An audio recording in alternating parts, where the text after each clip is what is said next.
కేటీఆర్ చేసిన వ్యాఖ్యలు ఉన్నాయి. కాళేశ్వరంపై కాంగ్రెస్ ది నేరపూరిత నిర్లక్ష్యం. సో ఎల్లంపల్లి ఎండిపోతే హైదరాబాద్ కు జలగండం అంటూ కూడా కామెంట్ చేశారు. ఇసుక గోదావరి బేసిన్ లో లక్షల క్యూసెక్ల నీళ్లు అందుబాటులో ఉన్నా కూడా రాజకీయ కక్షతోనే కాంగ్రెస్ ప్రభుత్వం ప్రాజెక్టులను ఎండపెడుతుంది అంటూ కూడా ఆయన ఆరోపించారు. ఇక బీఆర్ఎస్ రాష్ట్ర కేటీఆర్ వ్యాఖ్యలు. సో అలాగే వీటితో పాటు ఎమ్మెల్యేలు ఈ పర్యటనలో భాగంగా ఎమ్మెల్యేలు కూడా పాల్గొన్నట్టే తెలుస్తుంది. సో మేడిగడ్డ బ్యారేజ్ లో 2 పిల్లర్ల సమస్య ఉండొచ్చు, కానీ దానికి 18 కిలోమీటర్ల ఎగువనున్న కన్నెపల్లి పంప్ హౌస్ కు సంబంధం లేదు అంటూ కూడా స్పష్టం చేశారు. ఇక ప్రస్తుతం కన్నెపల్లి వద్ద గోదావరి 1,00,000 క్యూసెక్కులతో ప్రవహిస్తోంది. అక్కడ పంప్ ఆన్ చేయవచ్చు. 2024 జూన్ లోనే అన్నారం సుందిల్లా బ్యారేజ్ ల గ్రౌటింగ్ పనులను కాంగ్రెస్ ప్రభుత్వ హయాంలోనే పూర్తి చేశారు. ఇక అక్కడ పరిమితి స్థాయిలో నీటిని నిల్వ ఉంచి ఎల్లంపల్లికి పంపింగ్ చేసే సౌలభ్యం కూడా ఉంది అంటూ కూడా విశ్రాంతి ఇంజనీర్లు లేఖ రాసినా కూడా సీఎం ఎందుకు మొండికేస్తున్నారు అంటూ కూడా ఆయన ప్రశ్నిస్తున్నారు. ఇక నాడు కేసీఆర్ ప్రభుత్వ హయాంలో జల కలతో ఉట్టిపడిన గోదావరి బేసిన్ ప్రాజెక్టులన్నీ ఇప్పుడు వెలవెలబోతున్నాయి కాంగ్రెస్ ప్రభుత్వంలో అంటూ కూడా విమర్శించారు. ఇక అలాగే ఎల్ఎండి ఎండిపోవడంతో కరీంనగర్ లో తాగునీటికి ఇబ్బందులు తలెత్తుతున్నాయి. దీని కింద ఉన్న నియోజకవర్గాల్లో తాగునీటి సమస్య ముంచుకొస్తుంది. ఇక కన్నెపల్లి నుంచి నీటిని ఎత్తిపోస్తే ఎల్లంపల్లి నింపకపోతే రాబోయే రోజుల్లో హైదరాబాద్ నగరానికి తాగునీటి సరఫరా నిలిచిపోతుంది అంటూ కూడా ఆరోపిస్తున్నారు. ఇసుక షాబాద్ హంతకుడి ఆత్మహత్య, పురుగుల మందు తాగి మరణించిన రాజ్ కుమార్. ఇక వాళ్ళను ఎలాగైనా హత్య చెయ్యాలి అని నిర్ణయించుకున్నా నేను ఆత్మహత్య చేసుకుంటా. సో హత్యలకు ముందు ఏవైతే ఆరు హత్యలు జరిగాయో ఆ 6 హత్యలు చేయడానికి ముందే రాజ్ కుమార్ ఒక సెల్ఫీ వీడియో తీసుకున్నట్టు కూడా పోలీసులకు ఆ వీడియో లభ్యమైంది. సో దాన్ని స్వాధీనం చేసుకున్నట్టు కూడా తెలుస్తుంది పోలీసులు. ఇక సింగరేణికి బీఆర్ఎస్ కాంగ్రెస్ శాపంగా మారాయి అంటూ కూడా కిషన్ రెడ్డి చేసిన వ్యాఖ్యలు ఉన్నాయి. బీఆర్ఎస్ కాంగ్రెస్ లకు సింగరేణి బంగారు బాతుగా మారింది అంటూ కూడా ఆయన ఆరోపించారు. ఇక గతంలో సింగరేణి నిధులను హరీష్ రావు సిద్దిపేటకు తీసుకెళ్తే నేడు సీఎం రేవంత్ రెడ్డి కొడంగల్ కి తరలిస్తున్నారు అంటూ కూడా విమర్శించారు. ఆ 2 పార్టీలు సమస్త పాలిట శాపంగా మారాయని, బొగ్గు బ్లాకుల కోసం సింగరేణి ఎదురు చూసే పరిస్థితి రావడానికి బీఆర్ఎస్ఏ కారణమంటూ కూడా పేర్కొన్నారు. ఇక దేశంలోని వివిధ కంపెనీలు అలాగే వేలంలో పాల్గొని బొగ్గు బ్లాకులు తెచ్చుకుంటుంటే సింగరేణి వేలంలో పాల్గొనకుండా ఆనాటి ముఖ్యమంత్రి కేసీఆర్ అడ్డుకున్నారు అంటూ కూడా ఆరోపించారు.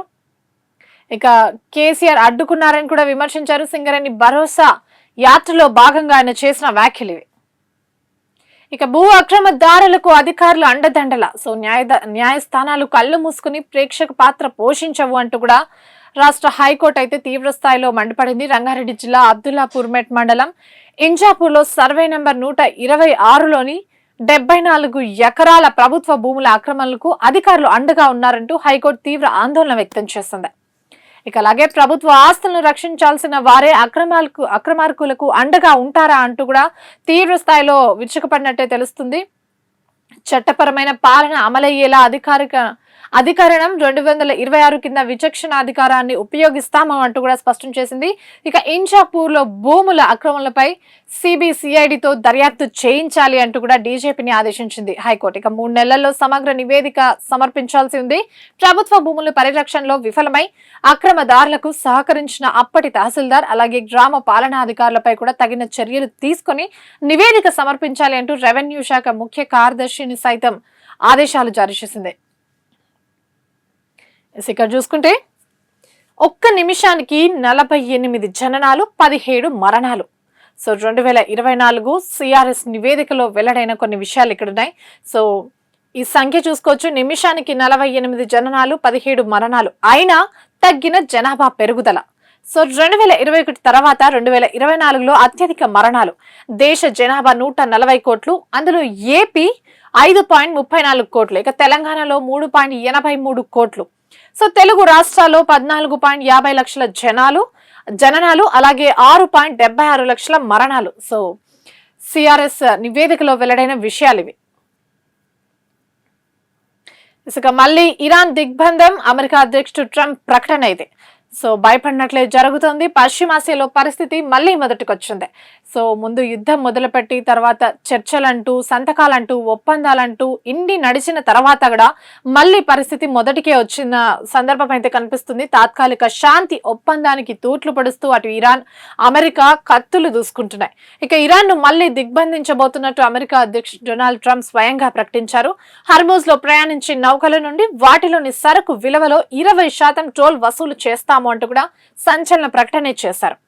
ఇక ఇరాన్ ను మా నౌకాదళంతో మళ్ళీ దిగ్బంధిస్తున్నాం. ఆ దేశానికి నౌకలు వెళ్లకుండా, అక్కడి నుంచి నౌకలేవి ఇతర ప్రాంతాలకు ప్రయాణించకుండా హర్మూజ్ ను అడ్డుకుంటామంటూ కూడా ఆయన స్పష్టం చేశారు.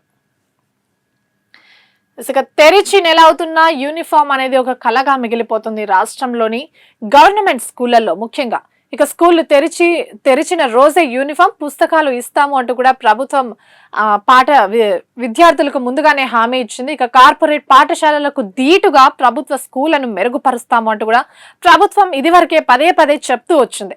కానీ పాఠశాలలు తెరిచిన రోజే యూనిఫామ్, పుస్తకాలు అన్ని అందిస్తామని ప్రకటించింది సైతం. ఇక దుస్తుల రంగు కూడా ఆకర్షణీయంగా కనిపించేలా మార్చినట్టు పెద్ద ఎత్తున ప్రచారం కూడా జరిగింది. ఇక విద్యార్థినులు ప్రభుత్వ స్కూళ్ల వైపు మళ్లించేందుకు చేపట్టిన బడి బాటలోను టీచర్లు ఇవే అంశాలను విద్యార్థుల తల్లిదండ్రులకు కూడా వివరించారు. కానీ ఈ క్రమంలో ఈ ఏడాది 1,00,000 వరకు అడ్మిషన్లు పెరిగాయి. కానీ స్కూళ్లు తెరిచి ఇప్పటికీ నెల రోజులు పూర్తవుతున్నా కూడా ఇంకా యూనిఫామ్ అందలేదు. పూర్తి స్థాయిలో పాఠ్య పుస్తకాలు కూడా పంపిణీ జరగని పరిస్థితి కనిపిస్తుంది. ఇక యూనిఫామ్ కోసం ఆగస్టు నెల వరకు ఓపిక పట్టాలి అంటూ కూడా అధికారులు అంటున్నారు. యూనిఫామ్ కూడా ఇవ్వకపోవడంతో పిల్లలు పాత దుస్తుల్ని ధరించాల్సి వస్తుంది అంటూ కూడా తల్లిదండ్రులు వాపోతున్నారు. దానికి సంబంధించిన ఇమేజ్ ను కూడా చూసుకోవచ్చు. సో యూనిఫామ్ లేకపోవడం వల్ల సివిల్ డ్రెస్ లో పిల్లలు స్కూల్కి వెళ్తున్న ఒక ఇమేజ్ ని మనం ఇక్కడ చూసుకోవచ్చు.